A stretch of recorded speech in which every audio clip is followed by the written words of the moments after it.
So for those of you guys that haven't heard already, Joel Embiid complained about the lack of jump shots that Ben Simmons takes, because when you don't take those jump shots, you shrink the floor.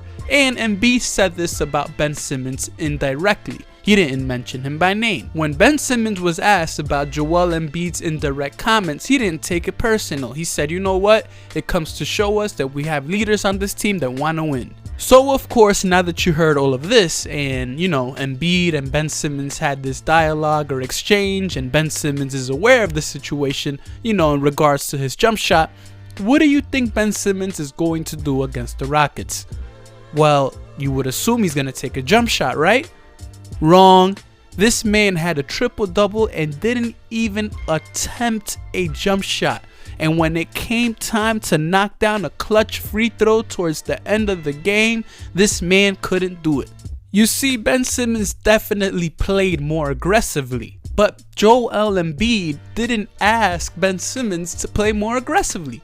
He told the man, I want you to shoot the shot when you are open. And the way Ben Simmons reacts to that is by not even looking at the rim unless the man is down low. I mean, that's crazy to me. This man is literally afraid of shooting the ball. Forget the three-point shot. This man doesn't even want to shoot mid-ranges. I just don't understand. And then Al Horford hasn't even scored at least 10 points in the last 4 games. Talk about getting underutilized in this system. Ben Simmons needs to learn a few things from Russell Westbrook. Can you imagine if it was Ben Simmons in a Houston Rockets uniform? James Harden would get double teamed so hard, this man wouldn't even be able to dribble the ball outside the arena, forget inside. And the reason I mentioned that Ben Simmons needs to learn from Russell Westbrook is because, yo man, Russell Westbrook is a guy that isn't very efficient, as I mentioned on my other videos. But the man is going to hit you a jump shot if you leave him open 10 times out of 10. If you leave Ben Simmons open 10 times out of 10, he's just not going to take the jump shot.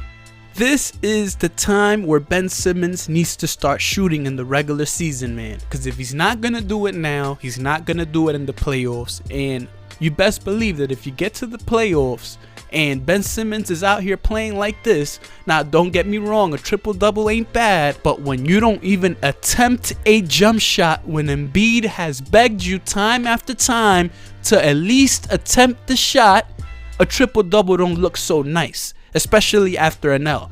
But my point here is, if he's not taking three-point shots during the regular season, he's not going to do it in the playoffs. And if you don't do it in the playoffs, you're wasting your time. You're wasting your time. Just pack your bags now. Either trade Ben Simmons or get this man to shoot a jump shot. And what's looking crazy now is, as I mentioned earlier in this video, Al Horford hasn't scored 10 points in a while. He did against Milwaukee in Christmas, but before that, he had 9 points against Detroit. The man has had a stat line of 9 points against Detroit, then 11 against Milwaukee on Christmas, 7 against Orlando, 7 against Miami, 5 against Indiana, and Joel Embiid wasn't playing, and then 7 against Houston tonight. That doesn't seem like someone is going to carry you over the top, or at least help you in the playoffs. I mean, a triple-double with no jump shots, man? I mean, can you at least try shooting a shot from the top of the key and work your way up to the three-point line?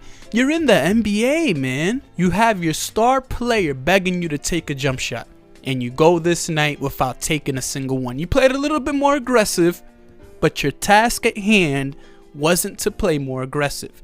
Your task at hand was shoot a jump shot. So we'll try this again next game. With that being said, I'm out.